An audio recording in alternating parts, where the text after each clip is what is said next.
बताओ सर। वही अभी जो मौसमी बीमारी चल रही है। अभी आप आज एक होम्योपैथी क्लिनिक में आए हैं, तो मैं आपको होम्योपैथी के बारे में एक बेसिक जानकारी दे दूं कि होम्योपैथी सारे लक्षणों पे आधारित चिकित्सा है। और जैसा पेशेंट आके अपने लक्षण बताता है उसके अनुसार ही दवाई निकलती है। तो हम एक रोग की चिकित्सा नहीं करके रोगी की चिकित्सा करते हैं कि उसमें रोग उत्पन्न क्यों हुआ, और उसके आधार पे ही हम दवाई देते हैं ताकि वो जड़ से समाप्त हो सके। इन दिनों आप देख रहे होंगे, अभी सर्दी का मौसम है, तो सर्दियों में सबसे ज़्यादा खांसी, जुकाम, बुखार, निमोनिया या डेंगू के रोगी इन दिनों देखने को खूब मिल रहे हैं। अब खांसी और जुकाम में बहुत कॉमन है, बच्चों में थोड़ा सा भी खांसी जुकाम बिगड़ते ही निमोनिया कंडीशन आ जाती है। या आपने देखा होगा कि बच्चे को आप एक बार दवाई दिलवाई और हर 10 दिन में 15 दिन में आप फिर डॉक्टर के पास पहुंच गए, बार बार बीमार होता रहते हैं। तो ऐसे केस में होम्योपैथी बहुत बढ़िया काम करती है। वहाँ आप एक बार दवाई दिलाओ तो इम्यूनिटी डेवलप हो जाती है बच्चे की, जल्दी से बीमार नहीं होता। कई बार हमें लगता है कि होम्योपैथी स्लो काम करती है, पर हमेशा ऐसा नहीं है। अगर आप शुरू में ही होम्योपैथी पे आ जाते हो तो बहुत बढ़िया काम करती है। मैं तो अपनी रूटीन लाइफ में रोज़ देखता हूँ। अब तो खूब लोग कहते हैं कि हमने तो आज तक अपने बच्चों को दूसरी कोई दवाई एलोपैथी या आयुर्वेद दिलवाई ही नहीं, आपकी दवाई से ही वो तो ठीक हो जाते हैं। तो अगर आप बच्चों को शुरू से होम्योपैथी पे रखोगे तो वो ज़िंदगी भर खूब अच्छी तरह कम से कम दवाई में ठीक हो जाएंगे। अब आप देख रहे होंगे सिम्टम, एक बहुत पर्टिकुलर सिम्टम मैं बता रहा हूँ कि रात को खांसी बढ़ती है। खांसी में अलग अलग सिम्टम है, किसी को दिन में खांसी, किसी को रात में, किसी को लेटते ही खांसी, किसी को बंद कमरे में जाते ही खांसी, किसी को ठंडी हवा में खांसी। अब इन लक्षणों पे भी होम्योपैथी सबसे अच्छा काम करती है। आप किसी दूसरी चिकित्सा पद्धति में जाओ, सब दवाएं एक जैसी, खांसी की कोई भी एक दवाई दे दी वो सब तरह की करेगी काम, लेकिन होम्योपैथी में ये लाक्षणिक चिकित्सा, लक्षण के आधार पर चिकित्सा होती है।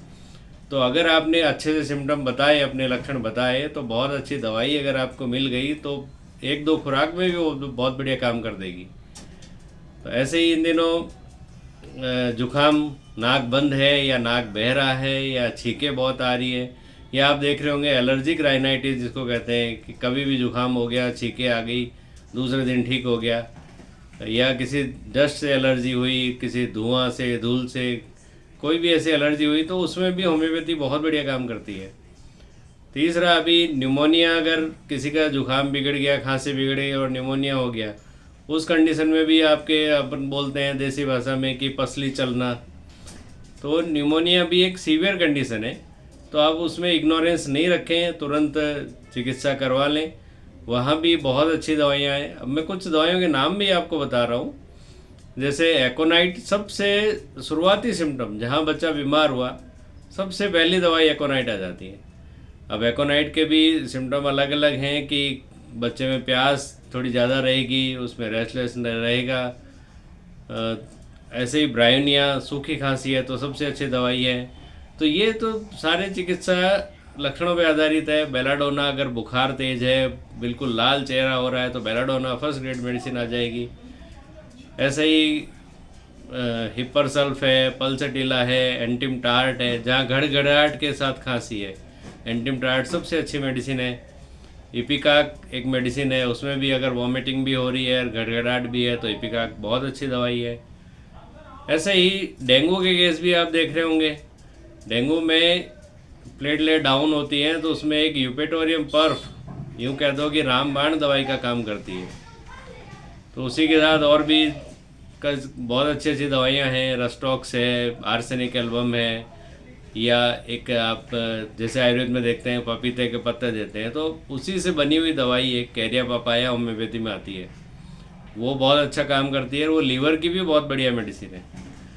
तो ये जितनी भी दवाइयाँ मैं बता रहा हूँ, अब एक अच्छे होम्योपैथ की देख रेख में अगर लेवें तो ये सारी जितनी भी बीमारी मैं अब आज बोल रहा हूँ, बहुत अच्छा इलाज होम्योपैथी में और टाइम से आप प्राप्त कर सकते हो।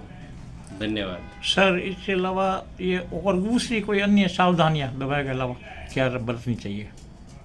होम्योपैथी में अब जैसे हमने अपनी दवाई दी, दवाई के साथ हमने कहा कि भाई आप दवाई लेते वक्त 10 मिनट आगे पीछे कुछ गैप जरूर रखना, क्यों दवाई का अपना टाइम मिल सके काम करने का।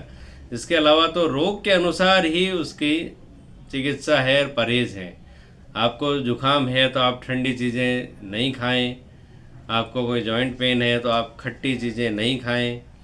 तो ये चिकित्सा के अनुसार ही परहेज होता है। ऐसा नहीं है कि हम होम्योपैथी में लोग कहते हैं जैसे भाई आप सारी सुगंधित चीज़ें बंद कर दो, लहसुन कॉफ़ी बंद कर दो। ऐसा सब जगह ज़रूरी नहीं है। कुछ दवाइयों में ऐसा है कि वहाँ कॉफ़ी उस दवाई की एंटीडोट है, या लहसुन या प्याज नहीं खाते, लेकिन सब दवाइयों के साथ ऐसा नहीं है। आप कभी भी, होम्योपैथी का सबसे अच्छा गुण भी ये है कि आप कभी भी, चाहे भूखे पेट दे दो, चाहे रात को आधी रात को दे दो, आपने गलती से भी कोई दवाई खा ली तो नुकसान तो नहीं करेगी। फ़ायदा प्रॉपर करे नहीं करे पर नुकसान नहीं करेगी। ये सबसे अच्छी चिकित्सा पद्धति है।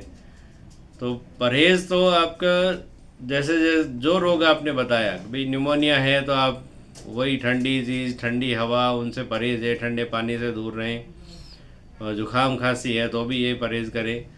और दूसरी भी कोई चिकित्सा आपको करनी है साथ में तो आप गैप रख के दूसरी दवाई भी ले सकते हैं। ऐसा नहीं है कि मैंने कह दिया होम्योपैथी के अलावा कुछ लेना ही नहीं है।